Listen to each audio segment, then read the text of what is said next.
É isso aí, estamos ao vivo.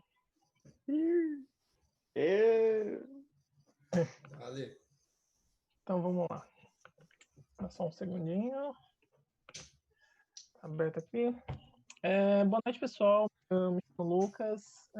Eu estou aqui organizando as lives do BS Live junto com outros alunos do Sistema de Informação do IFC. Para a gente fechar essa semana de várias trocas de informações, mini cursos, que teve um resultado bastante interessante pela velocidade que a gente teve de construção do evento e tal, né?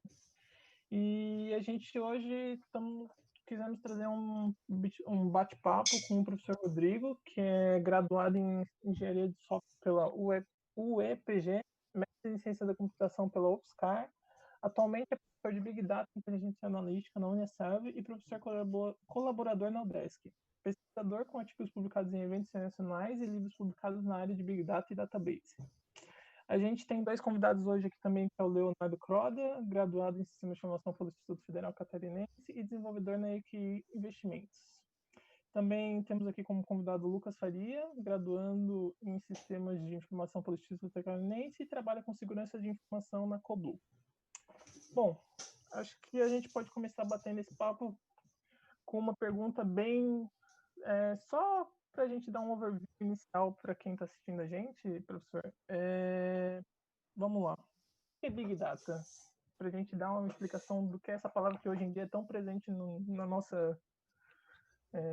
no dia a dia, né? Fala-se tanto em Big Data, mas o que significa Big Data? Vamos, Lucas. Primeiramente, parabéns aí para você, para todos os alunos aí nessa semana de engajamento ali. Eu acompanhei um pouco com a minha rotina aqui, eu acompanhei algumas lives ali, vi do Leonardo, vi do João, fiquei feliz aí com esse engajamento de vocês. Como nós, professores, sabemos que não é fácil toda essa parte de preparação de um evento online. Quando a gente faz um evento online, a gente está concorrendo com 1000 lives ao mesmo tempo, a gente fica feliz aí. E até para a comunidade acadêmica, né? Porque o isolamento não faz bem a ninguém e ficar em casa. Então, para vocês aí que estão acostumados a passar o dia no campus, interagir com os amigos, ter toda uma rotina de iniciação científica, estágio, todo mundo em casa, eu acho que é muito importante. Mas vamos lá.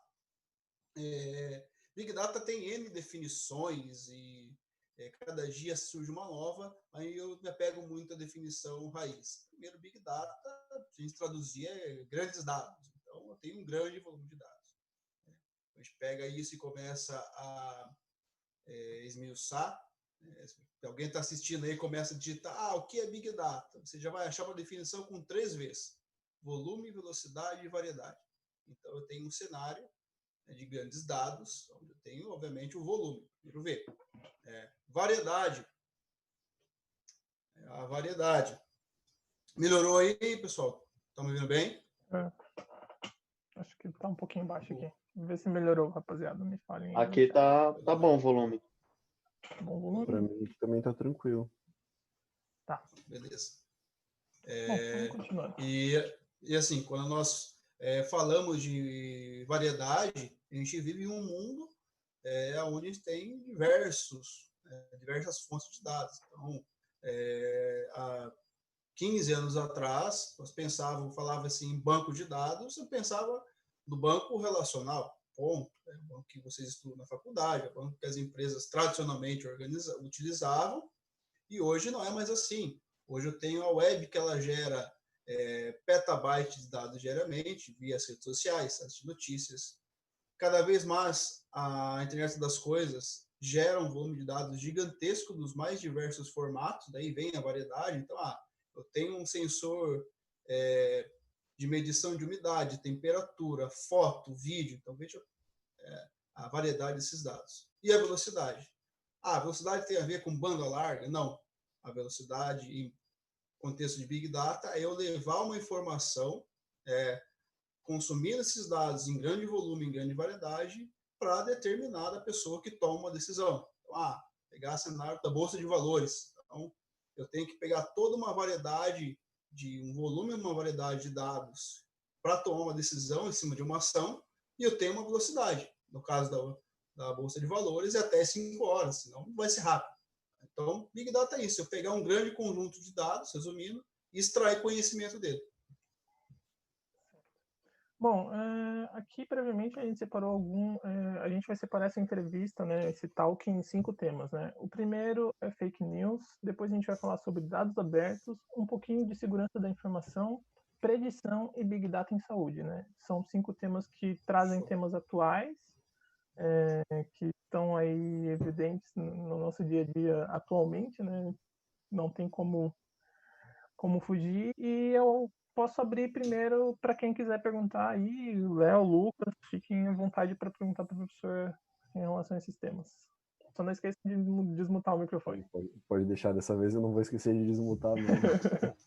Então, primeiramente, boa noite aí, pessoal. Boa noite especial aí pro professor, que me salvou ali no TCC, né? Foi meu orientador ali. Eu sei que o professor, até já uma das principais áreas de pesquisa do professor é a área de notícias, né? Então, aqui, começando com o tema de fake news, eu gostaria de perguntar como que a gente pode definir uma notícia falsa, né? Tipo, como que... e se é possível ensinar uma máquina a classificar uma notícia como falsa? Se tem essa possibilidade, né?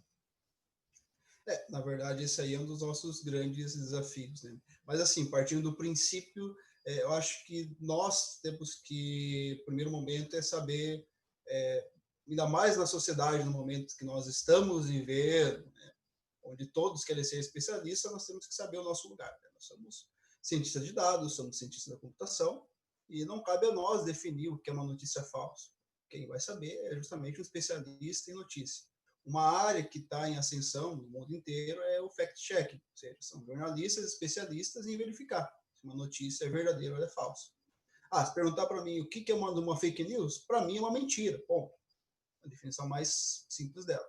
Mas esses veículos, né, tem a agência Lupa, a agência Fato, tem vários, né, hoje no Brasil tem várias agências que fazem isso, e essas agências elas rotulam as notícias de acordo com o conteúdo delas. Então, tem realmente, é falso, algo descabelado. O professor Rodrigo mergulhou até a ponte hoje. Não estava lá, checaram que eu não estava, isso é falso. Agora, eles conseguem outros rótulos, por exemplo, é verdadeiro, mas... E vão rotulando nesses contextos. Então, não existe apenas uma definição para fake news. Né? Então, há vários, né? Contraditório, então, uma notícia que ela parece ser verdadeira, mas tem uma outra notícia que contrapõe. Então, esses veículos trabalham dessa maneira. Um outro ponto, não são todos os veículos, né, de checagem que faz, mas são notícias ultrapassadas, elas são recompartilhadas nas redes sociais, então, no veículo, né, nos veículos de fact-checking tem várias definições, mas dentre elas, realmente, é falso, isso não aconteceu. Aí a gente, quando trabalha com algoritmo machine learning, pode-se ou não utilizar dessas definições para fazer ali tentar adivinhar. Em relação... Pode falar. Essa outra pergunta, né? É possível ensinar a máquina de uma maneira que ela não seja enviesada? E isso realmente é muito difícil. E aí, novamente, digo, temos que procurar os especialistas. Né? Então, como você explicou, né, no teu mini curso, como que as máquinas aprendem? Elas recebem um conjunto de dados que ensina para as máquinas. Então, aí entra a nossa hora de ser profissional. Então, eu tenho que ter cuidado com o dado que eu estou levando para o meu algoritmo. Então, para isso, eu tenho que rotular ele corretamente. No exemplo que nós utilizamos, tá? Nós se baseamos com notícias de sites ditos tradicionais, né? É o País, NBC, e contrapomos lá com boatos.org, por exemplo, que é um site que só tem mentira, né? Só tem notícia falsa. Alimentamos depois novamente com mais notícias já vindas de sites de checagem, e aí esse algoritmo começou a ter um viés mais independente. Legal. Show de bola. Então, ainda nesse processo de fake news, então, de certa forma, está tudo meio manual, digamos assim, o processo de análise. Já tem alguma ferramenta assim forte, com algum algoritmo, que já faça essa análise do que é fake news ou não, ou fica por conta dos especialistas de cada área dizer o que é ou não?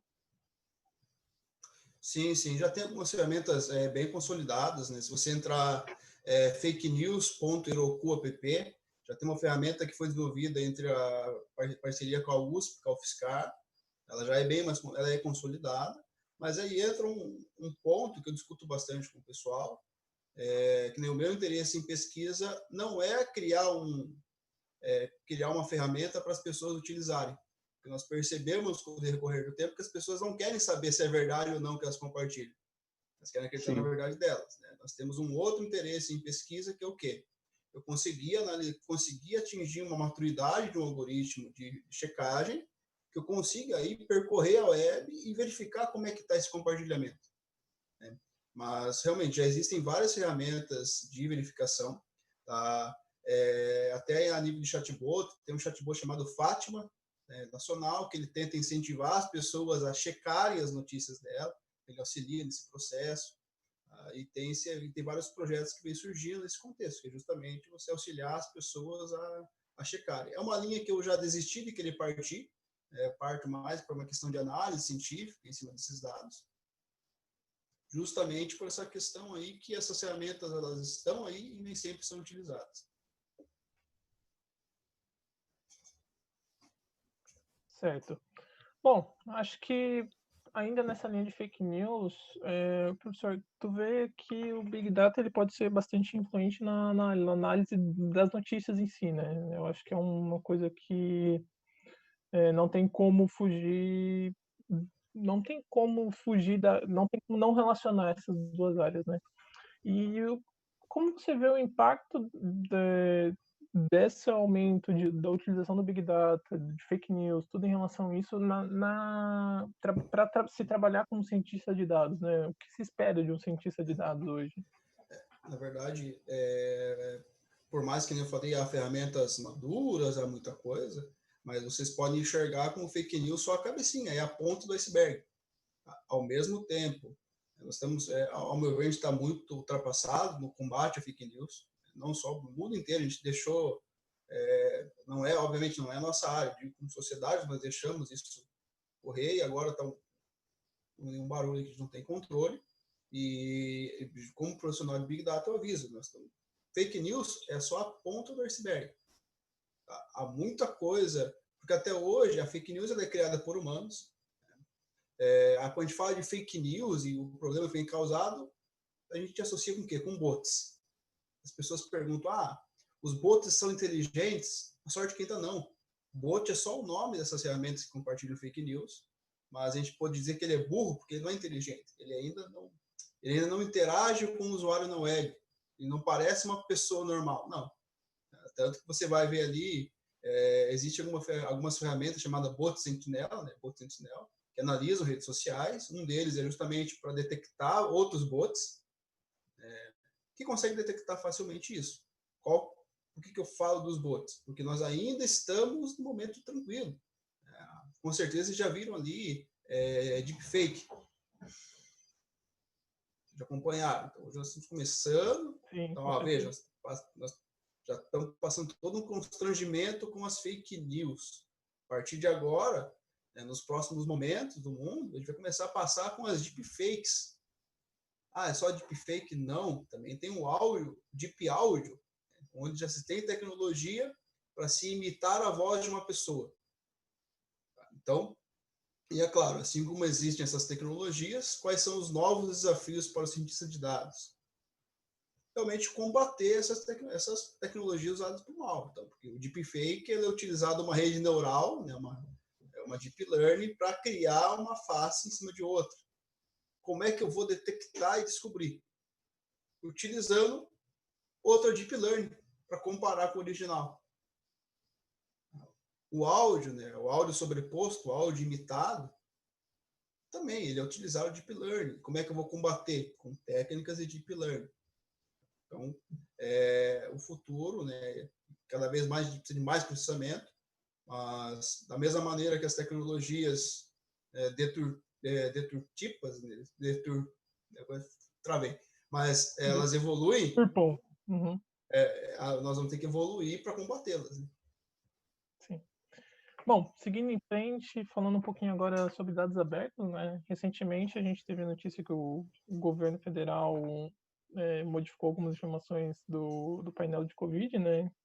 Retirando o total de vítimas e só deixando o relacionado às últimas 24 horas. E também a gente tem alguns relatos de falta de disponibilidade de algumas informações no portal da transparência do governo federal, né? E falando um pouco sobre isso em relação a dados abertos, você acha que quanto mais transparência, mais seguro a gente tem dessa informação, ou essa informação ainda ela pode continuar sendo manipulada mesmo sendo transparente? Entende? Você acha que a gente tem que ter uma confiabilidade nessas ferramentas ou tem que ter uma dúvida? O que eu digo assim, eu sempre fui, né, não entrando em mérito de governo, mas sempre fui muito crítico ao Estado brasileiro a nível de transparência. O meu primeiro projeto, né, o primeiro artigo que eu publiquei foi justamente um artigo um projeto que ele coletava dados de texto para exibir em uma ferramenta dados pluviométricos, porque na ocasião a Agência Nacional de Águas não tinha isso. Você tinha que entrar lá e baixar CSV por CSV. Então, um dos primeiros problemas que, na verdade, a questão da transparência no Brasil ela é uma questão que já vem de muito tempo, né? E a questão nós confundimos muito a questão do que é o dado estar disponível do que ele está transparente. Então, assim que saiu a lei da transparência, você queria consultar dado de determinadas câmaras municipais, você não tinha uma plataforma onde você ia e baixava e consultava. Não, você tinha uma plataforma onde tinha várias fotos escaneadas. Então, eu sou sincero com vocês. Eu começo, nos últimos 2 anos, que eu voltei a ter animação para trabalhar com dados públicos do Brasil.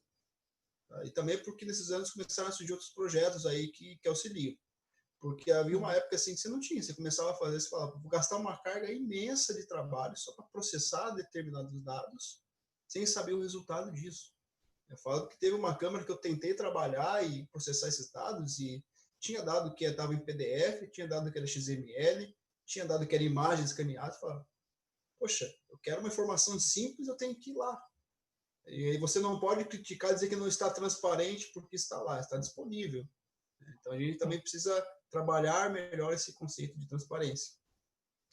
E trazendo mais para a atualidade, né, a gente tem que existem já alguns órgãos que auxiliam muito nisso. Aí eu cito não um órgão, mas uma comunidade de cientistas de dados que tem auxiliado. O Brasil I/O, por exemplo, tem feito muito. Tem disponibilizado dados em diversos contextos. Até mesmo a questão do Covid, prefeituras, estados, gastos públicos. Recentemente, eles publicaram dados de leitos de UTI. Então, essa força que a comunidade tem ganhando é justamente o que vai fazer as questões, que nem eu falei, aquele dado da prefeitura que estava ruim, mas eu vou me motivar a pegar aquele dado, pré-processar, fazer lá e disponibilizar para que outro cientista consiga consumir. Legal. O Lucas mandou alguma coisa aí? Não, pode continuar as perguntas, né, se quiser. Eu tenho uma dúvida que o professor falou que sempre foi muito crítico aos dados abertos no Brasil, né? O professor já até pouco tempo estava lá em Portugal, né? Então eu acredito que teve uma experiência fora do Brasil, inclusive na Europa. Como que é mais ou menos o cenário fora do Brasil nessa questão de dados abertos?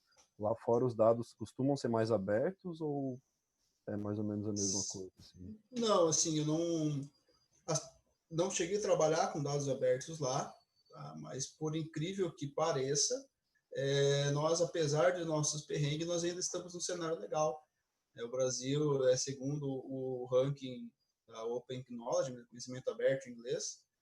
Nós estamos, se não me engano, em 7º. Né? Estamos em 9º, caímos para 7º lugar em dados abertos. Apesar dos pesares, ainda estamos bem. Tá? E é claro que a comunidade científica brasileira, de devs brasileiros, também tem se engajado muito para que isso aconteça, né? Não é só questões governamentais, mas o Brasil tem até que apesar de nossos perrengues, nós temos nos destacado na questão dos dados abertos. Bacana. Mais alguma pergunta sobre o tema? Alguma dúvida? Podemos continuar? Não? Então, beleza. Quando a gente fala de dados abertos, a gente acaba batendo em outro tema também, né? Um pouco de segurança da informação. Acho que não tem como fugir de dados e segurança, né? Estão conectados.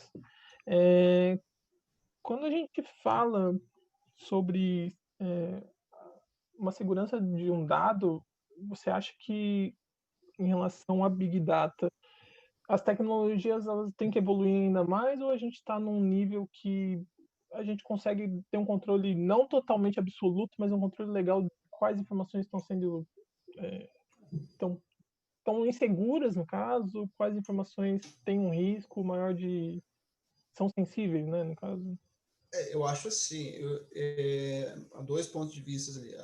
A nível de dados nossos, né, que são liberados, que estão em acesso, eu sou a favor que se você não quer ter nenhum dado teu disponibilizado em algum lugar, você não coloca. Que eu não sinto confiança na web para colocar alguma informação. Eu não quero que esteja lá. Ponto. Essa é a minha visão. Tá? Porque nós estamos batendo papo aqui, então o Google, o Facebook e o Instagram está só aqui escutando. É isso. Tá? E já está sabendo nossos dados. Essa é a minha visão. Tá? E na minha perspectiva, não tenho nada a esconder, não tenho nada... Então, que escutem tudo e que usem. Esses dados estão sendo utilizados. E, obviamente, que aí que entra toda uma legislação, mas, ao meu ver, a gente não tem segurança em relação a esses dados. Uma vez que você acessa um site, ele vai espalhar esses dados, ele vai vender. Legal. Faria, quer continuar? Fazendo pergunta? Vou continuar aqui. Como o professor já atuou na Europa e bastante aqui no território nacional, eu tenho uma pergunta com relação às legislações. No caso, na Europa é a GDPR que atua lá, com relação à proteção de dados, e aqui a LGPD vai entrar, talvez agora em agosto ou a partir do ano que vem. Eu queria saber do impacto dessas legislações que tem sobre os Big Data, sobre o Big Data, no caso das empresas ou dessas análises de dados. Acho que para mim o principal impacto é que em um primeiro momento, né, vamos pegar a Europa, que lá tem uma questão cultural. Quando a Europa instalou a lei lá, já colocou um baque que até para a pessoa física, a multa para quem descumprisse e utilizasse um dado sem autorização ia ser 20 milhões de euros. Então, isso dá um susto na pessoa, cara. Ninguém, apesar de já entramos nessa questão aí, então, eu não vou pegar um dado ali sabendo que eu posso levar uma paulada de 20 mil euros, eu sendo uma pessoa física. Então, isso faz o quê? Com que os sites, as plataformas coletem menos dados e, respectivamente, os algoritmos vão demorar para fazer recomendações, para traçar perfis e todo um monte de recursos aí que eles fazem aproveitando dos nossos dados. Então, desde a recomendação de livro, recomendação de filme. Esse dia me apareceu pescaria aqui. E assim, incrivelmente, eu não pesquiso nada de pescaria. Tá? Mas eu tenho um amigo que eu converso de pescaria com ele. Tá? Que ele vai pescar e eu vou abrir minhas latas lá. Só que eu não sou um fã de pescaria. Então, salvo o momento que eu estou conversando com ele sobre pesca, não trato. Então, vejo o quanto esses dados são reaproveitados. Uma vez que as empresas não podem mais fazer isso, em tese, se eu não autorizar, como é que elas vão me recomendar logo? Como é que ele vai processar e me vender isso? Então, tem grande impacto. Meio que uma vez de mão dupla, né? Agora, do Brasil, eu li um pouco sobre como vai ser tudo, mas ainda não tem uma boa... Não creio que vai funcionar como funciona lá fora. Tá? É claro, não sou especialista na área de segurança, não sou especialista em a lei de proteção dos dados. É um mercado que está em super ascensão, realmente está surgindo um novo nicho que vão aí prestar consultoria nas empresas para a implementação. A questão é quem é que vai implementar, quem é que vai implantar do jeito correto, quem é que vai cumprir. E aí eu coloco o principal ponto, quem é que vai garantir que eles não estão pegando meu dado? Que é a mesma crítica que eu tinha lá fora. Quem é que vai me garantir? Aí, talvez o Lucas até saiba aí como que isso é feito, mas eu não sei como garantir que minha empresa não está pegando meu dado. Porque para mim parece um acordo de cavalheiro. Você entra no site, posso usar os seus cookies, os cookies? Não posso. Mas eu vou usar mesmo assim. Não sei. A minha visão é essa, porque quando eu morava fora, obviamente, praticamente todos os sites que eu entrava já tinha lá autoriza a utilização das suas informações, os cookies. Não, alguns sim, não tinha problema. Mas aí quem garante que não está utilizando? Esse é o meu grande...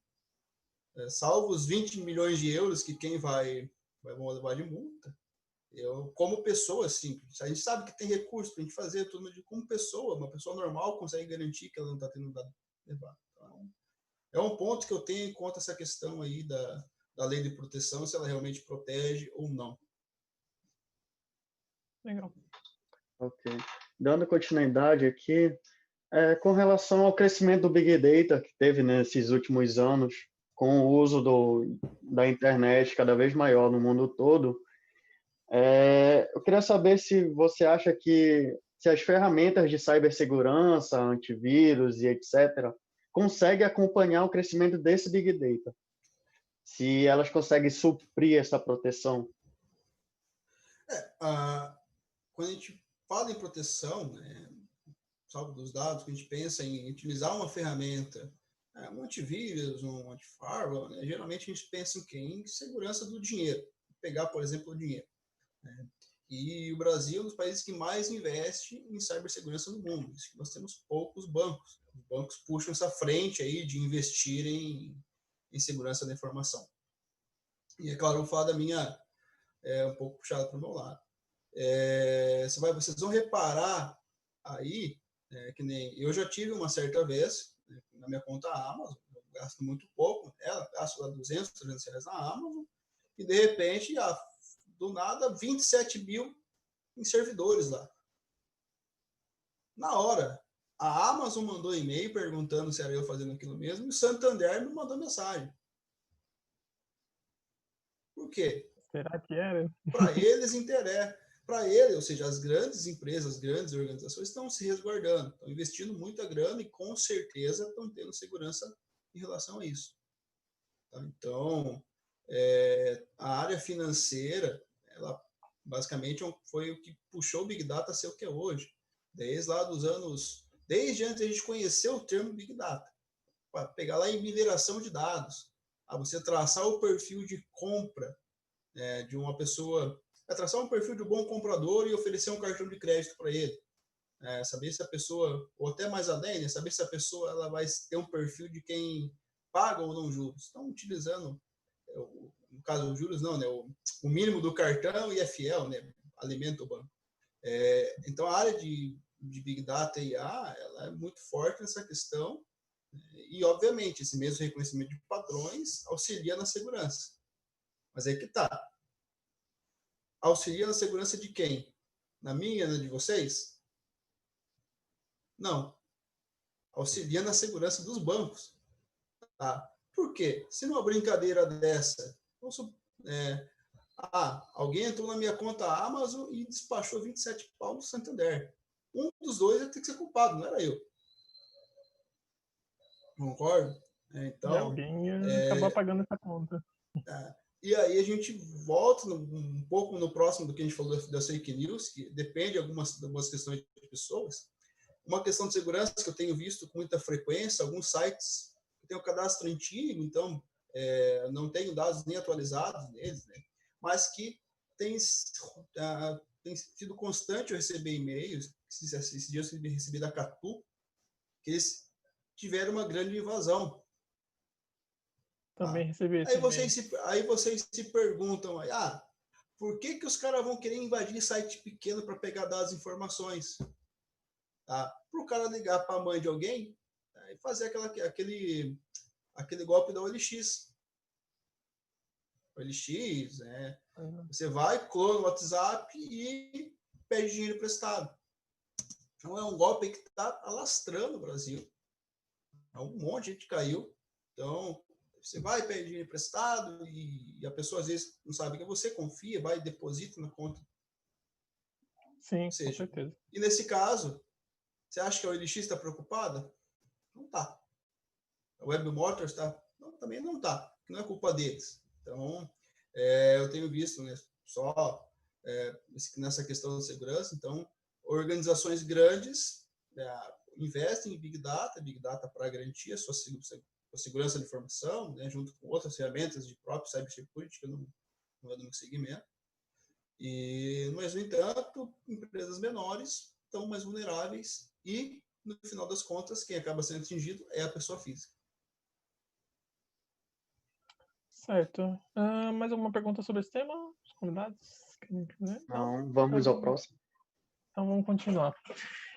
Eu acho que a gente está pegando temas que estão bem associados, né? Big Data, segurança, fake news, dados abertos. E eu acho que um próximo tema que a gente vai tratar é sobre predição, né? Como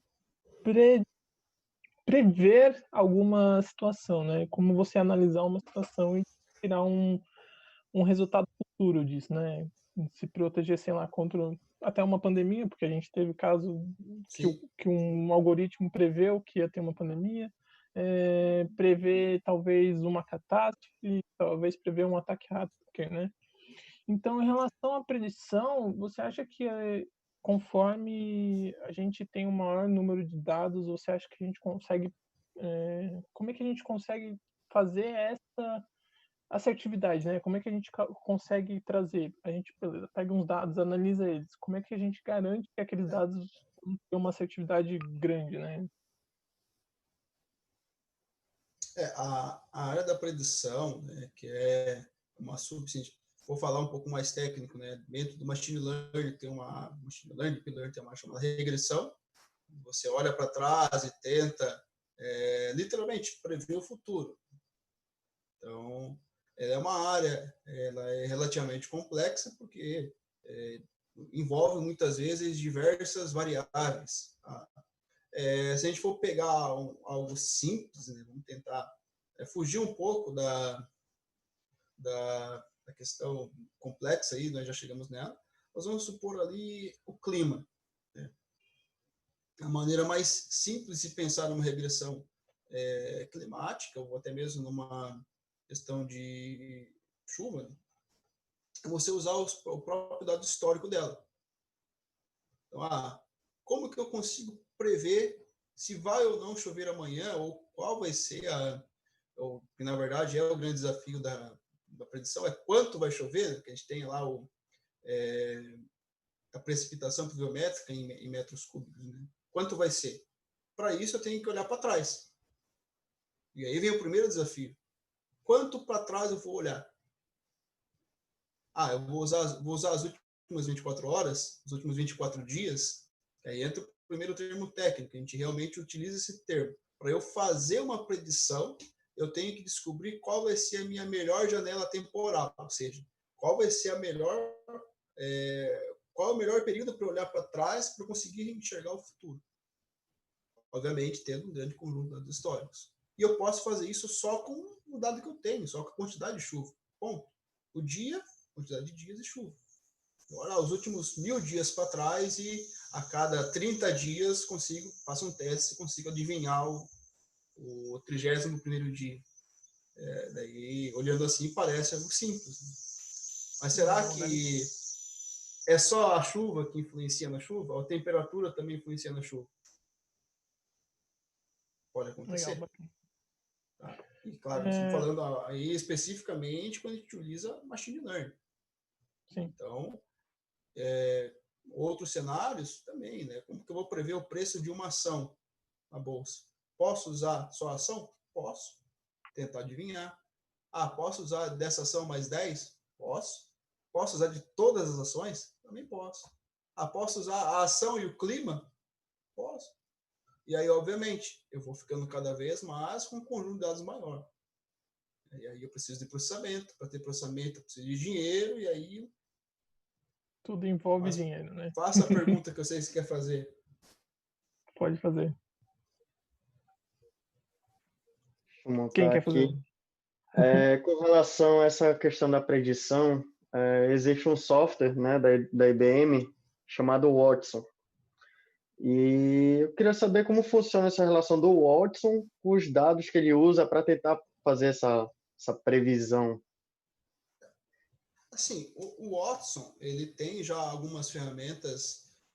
Essencialmente, ele é uma nuvem da IBM, mas ele já tem lá várias empresas que utilizam recursos dele. Então, por exemplo, a Chatbot, já tem um Chatbot pronto. Então, você não precisa... você faz ele parametrizado, você não precisa codificar.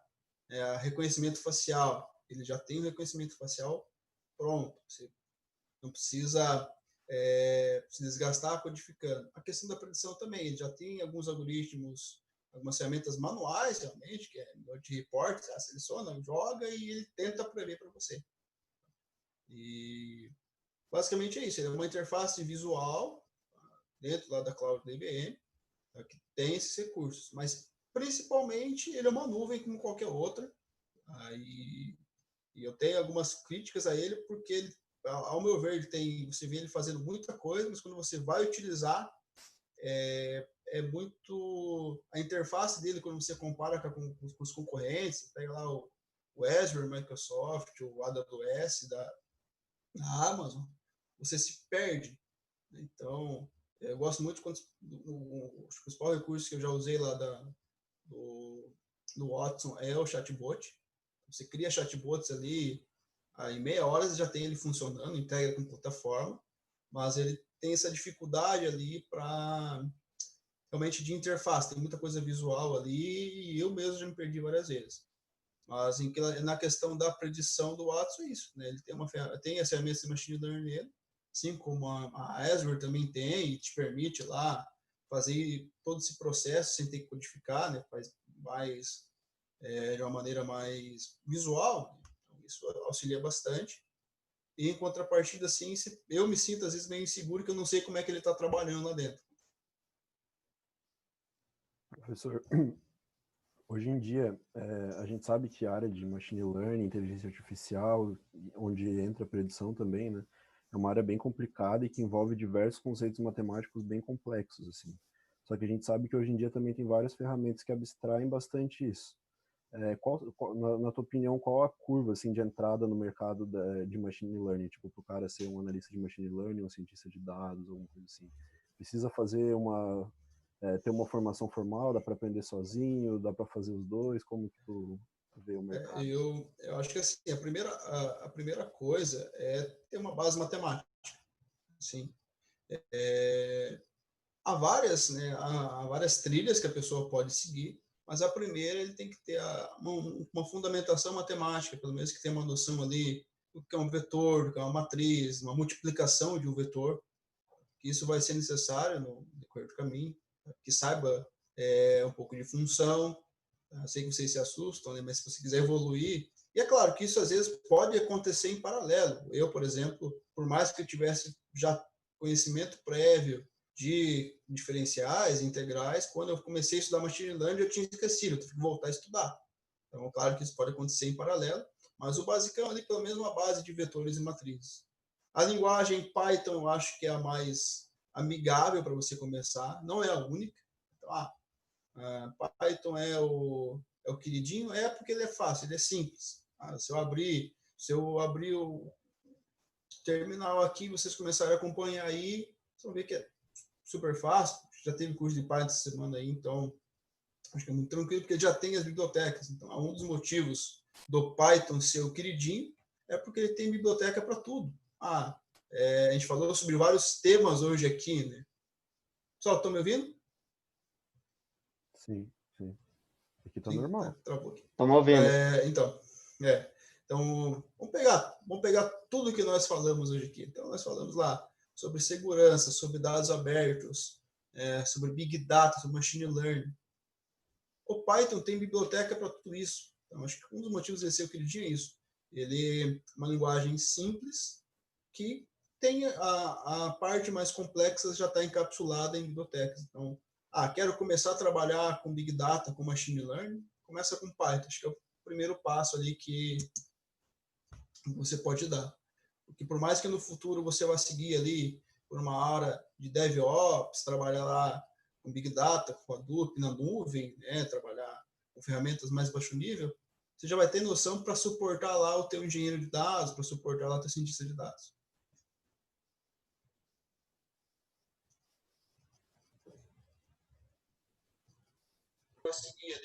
Certo, continuando.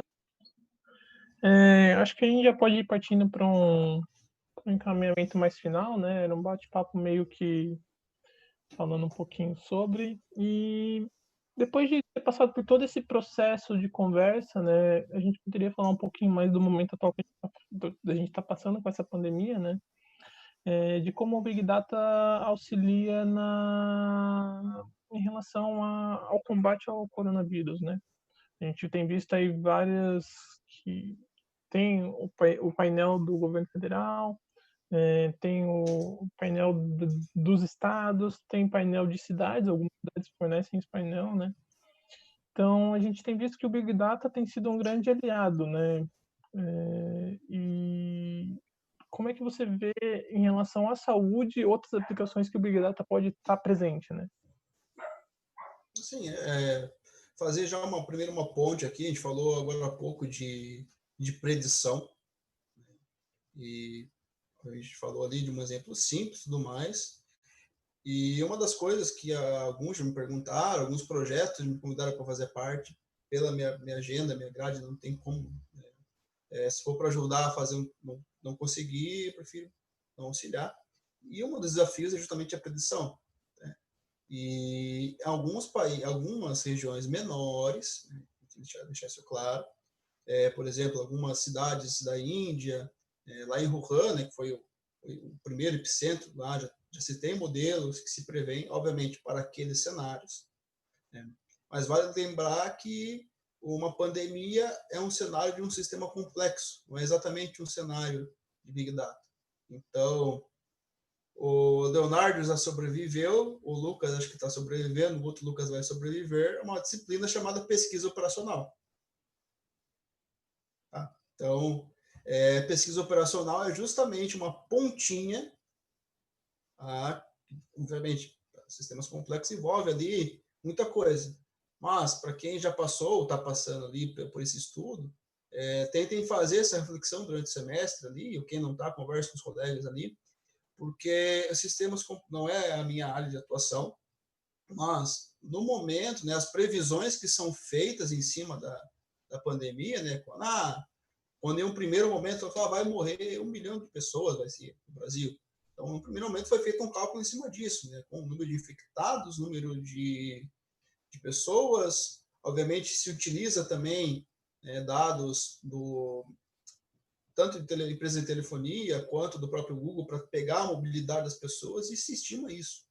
Tá? Então, essas primeiras estimativas não foram feitas utilizando Big Data nem Machine Learning. E pelo menos no Brasil, no atual momento, eu não vejo a gente utilizando algoritmos para acertar em previsão. Então, porque a gente tem muita falta de dado. Então, para alguém conseguir traçar um bom modelo de Deep Learning, Machine Learning para prever, tem que ser alguém que seja muito especialista na área de missing data, ou seja, dados faltantes, para tentar recompor e entender, o que eu acho muito difícil no atual momento, assim, porque toda e qualquer discussão eu vejo que o Brasil não tem testes, então vai ficar muito difícil sem ter esse mapeamento, a questão da testagem, tanto que a gente compara com qualquer outro país, enfim, a metodologia ela vai ficar muito fragilizada, então a previsão vai ser muito difícil. Por outro lado,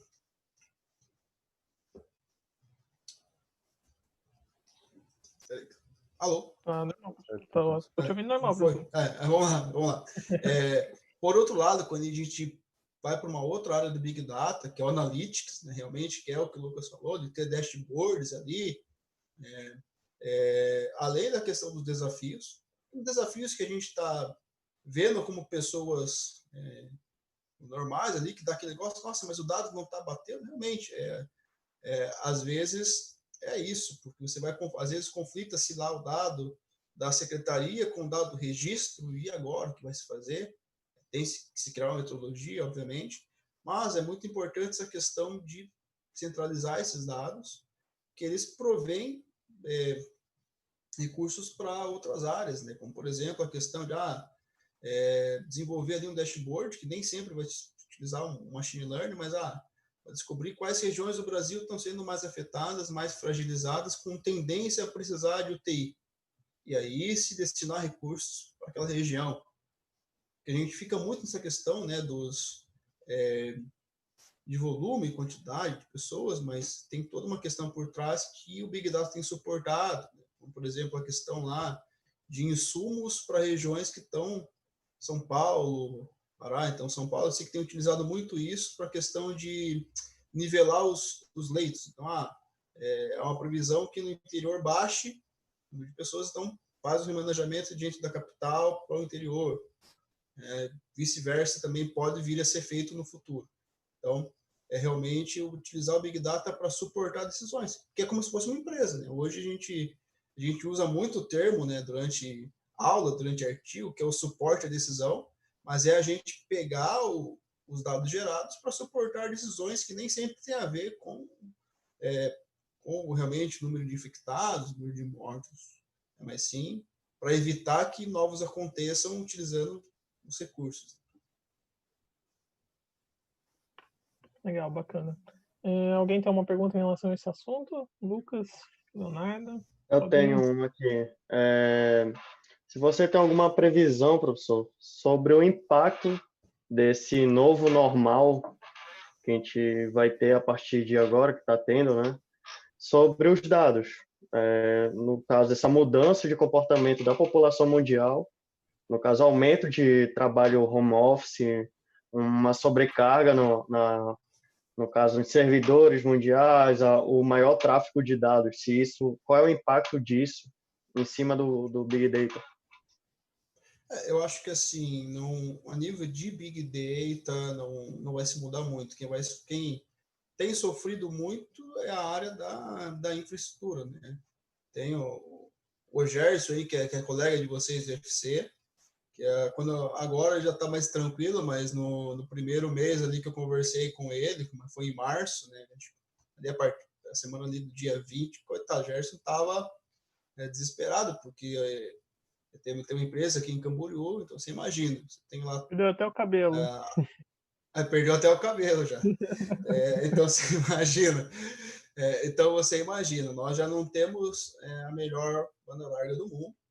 Espero que não caia, que toda vez que eu comento isso em live, a internet cai. E assim, aí você pega, e aí vamos para... Em média, ali, as pessoas ficam nas suas casas ali, utilizam 4 horas, vamos ser otimistas. 4 não, 8, que é a hora que vamos supor que a pessoa usa 8. Aí, do nada, todo mundo fica em casa. Tem uma sobrecarga ali de 24 horas das pessoas utilizando. Então, meu cara, eu lembro que as primeiras semanas lá, a primeira semana, a internet estava com qualidade péssima e foi melhorando. Então, eu acho que pelo menos nesse ponto, acho que nós vamos ganhar. Assim que a pandemia passar, eu espero que a nossa qualidade de internet melhore, né? Não desafogar. A nível de home office, tá? Acho que todos vocês já estão trabalhando ali. Eu enxergo que a pandemia como uma oportunidade. Tá? É claro que hoje a minha atuação, eu tenho uma atuação administrativa também na universidade, mas a minha atuação é em sala de aula, mas eu vejo isso como uma oportunidade. Algumas empresas não tinham essa metodologia de trabalho à distância, né? Home office, por não confiar no seu funcionário. Então eu vejo assim, para quem está em home office hoje, tem essa oportunidade, agarra ela, mostra para o teu chefe ali que você foi responsável, Tá? Você conseguiu cumprir suas metas, conseguiu traçar. Porque não... É claro que a gente não está no momento legal de trabalhar em casa, às vezes tem criança, tem cachorro e tudo mais, mas é a tua chance de você mostrar que você dá conta. Se você dá conta num cenário desse, você vai conseguir. E é claro, tem vários custos que se reduzem, né? Tanto para as empresas quanto para as pessoas físicas. Então, as empresas ali muitas vezes vão deixar de ter o custo ali com vale transporte, já é uma empresa ali que tem 1.000 funcionários deixar de custear vale transporte. Consumo de energia, né? Sim, eu consumo, assim, eu vejo como desempenho, né? Por mais que eu seja, eu sou sempre preferi, até por uma questão da minha rotina, assim, quem me conhece sabe como que eu sou quando eu estou desenvolvendo o projeto, fazendo as coisas. Eu prefiro muito mais ter o meu ponto, já falei isso em outros momentos, eu prefiro muito mais, trabalhei na empresa, dediquei, fiz o que eu tinha que fazer, deu minhas 8 horas, bato meu ponto, vou embora.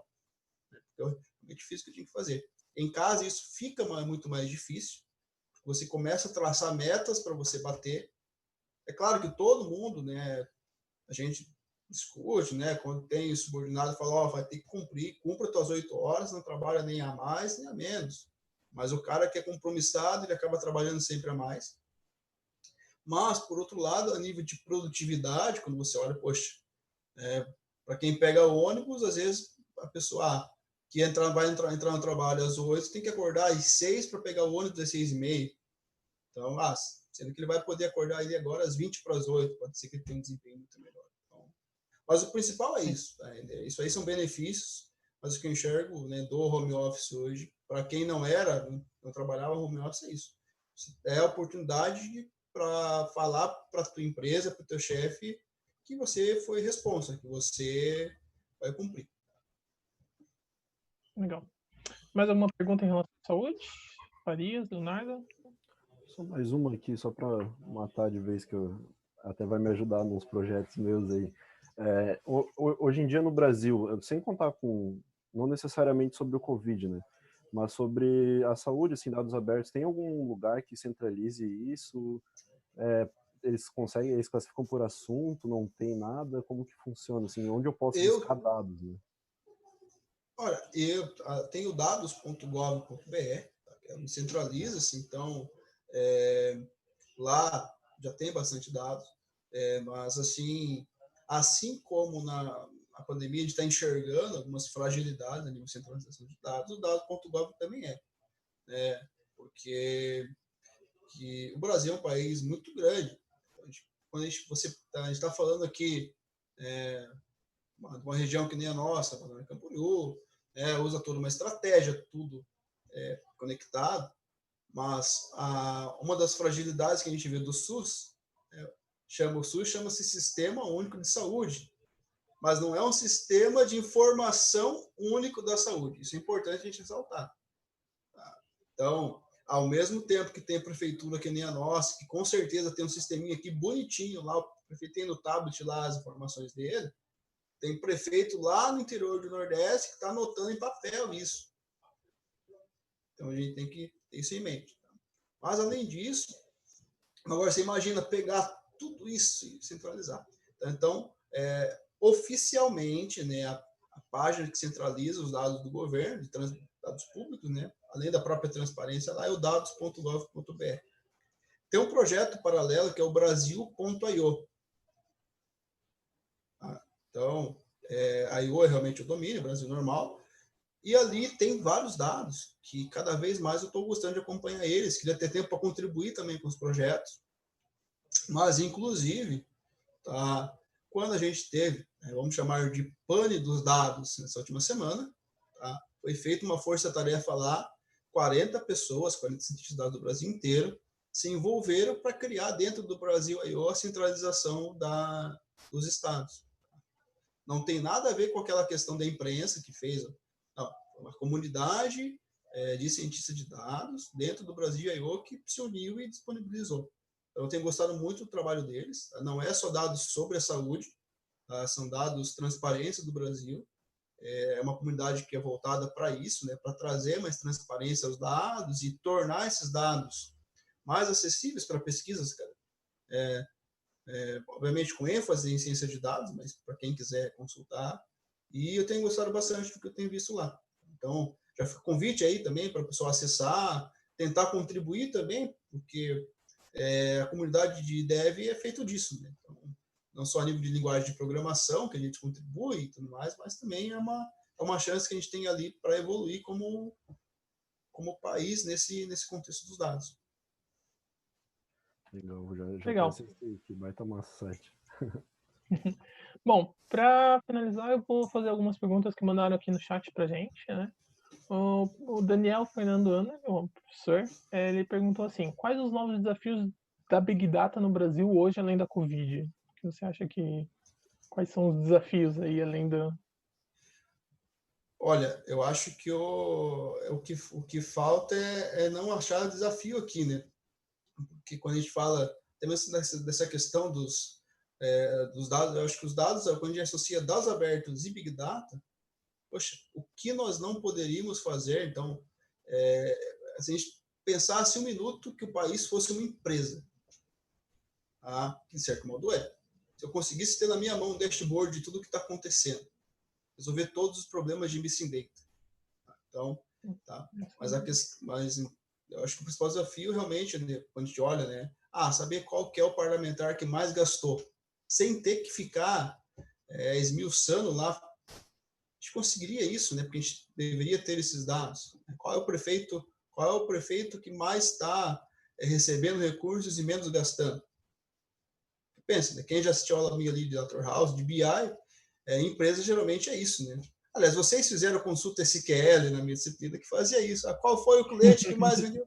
É isso, gente. A gente conseguiria fazer isso, né? Então, mas a nossa barreira ali está justamente em consolidar esses dados. Legal. Mais outra Espero que pergunta responda aqui. ao amigo Anderley. Mais uma pergunta aqui. A gente já falou como está o Brasil em relação à evolução da Europa, em relação à Big Data, já falando disso. Política de dados abertos governamentais. Como você enxerga a política de dados abertos governamentais no Brasil? Como essa política na Europa? Já falamos sobre isso também. E há mais uma pergunta aqui. Essa é legal, do Daniel também. Por onde eu devo começar se eu quiser estudar Big Data? Por onde a gente bom começa? a gente entender por onde a gente começa. Antes a gente ver por onde a gente começa, ver onde você se encaixa. Vamos lá. A gente falou de Python, a gente falou o termo ciência de dados aqui, mas o cientista de dados não é que é o mais fácil, mas é o mais queridinho, porque é o que trabalha com a coisa mais divertida, que é realmente você fazer previsão, você fazer análise. Mas não é só isso. Quero seguir como cientista de dados, é aquilo que eu falei para o Léo, vai lá, aprende Python, começa com Python, sucesso. Mas também tem um outro cargo, que é o engenheiro de dados.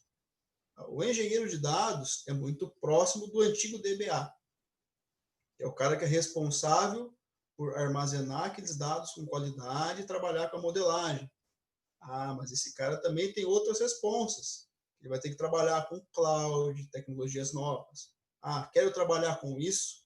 Primeira coisa, tem que dominar um banco de dados. Então, vai ter que dominar pelo menos um Postgre aí, saber SQL, vai ter que conhecer ali banco de dados no SQL também, que vão te auxiliar, e vai ter que conhecer sobre ferramentas em nuvem. Então, Microsoft Azure, Microsoft AWS.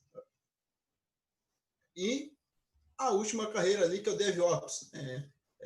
Não é voltado especificamente só para Big Data, mas existe na empresa também, que é o cara que é quase que o nosso antigo cara da infra, né? Esse cara da infra que também manja de cloud, também manja de Hadoop. Cada um desses tem um por onde começar. Quer começar como cientista de dados? Começa com Python. Quer ser engenheiro de dados? Começa com SQL. Quer ser DevOps? Começa com Linux e começa com Hadoop. Mas é sempre bom lembrar que para conseguir juntar um time bem, todo mundo tem que entender pelo menos o que o outro está fazendo, né? Porque sem ter pelo menos uma base fica bem difícil. Bem difícil. Sim. Acho que dos três aí, né, saber pelo menos o Python e saber um banco de dados, você consegue ali quero começar, não sei para que lado eu vou. Estuda Python, estuda um SGBD legal aí, depois você toca o teu rumo.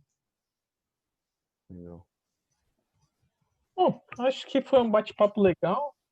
Tem mais alguma coisa a acrescentar, professor? Desculpa. Não. De minha parte é isso. Agradeço aí ao tempo de vocês, né? Principalmente aos casados e aos namorandos que estão nos acompanhando aí em uma sexta-feira à noite, com meio a tantas outras lives aí acontecendo em paralelo, né? Estamos concorrendo ali com Bruno e Marrone, César Menotti e Fabiano, eu acho, mas... Concorrência pesada. A concorrência de Concorrência peso, de mas peso. aqui eu tenho peso também para rebater. Ademais, ali, para quem não foi meu aluno, não tem meu contato, vai assistir depois, ficou com dúvida, quer bater um papo, tá? Quer desenvolver um projeto nessa área ali, entre em contato, tá? Eu vou deixar depois na Manda descrição e-mail os seus lá, contatos. tá? Deixa lá meus contatos ali, que é mais fácil. E vamos que vamos. Isso aí, rapaziada. Então é isso, pessoal.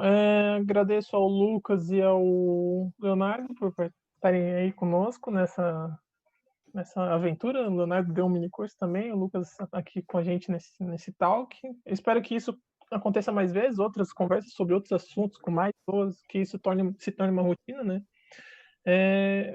Hoje é o encerramento meio que dessa semana que a gente teve aí de mini cursos, então eu agradeço a todo mundo que assistiu, todo mundo que participou. E então a gente fica por aqui. Valeu, professor, por ter aceito o convite. Sei que tá corrido aí. Valeu a todo mundo também, que sei que não tá fácil. Na pandemia a gente tá trabalhando mais do que trabalhava antes. Esse é o fato, mas o importante é participar. Parabéns pelo evento aí. Continuem com esse engajamento ali. E que o outro Lucas, porque eu espero que o Lucas Farias assuma a bronca e puxe os eventos.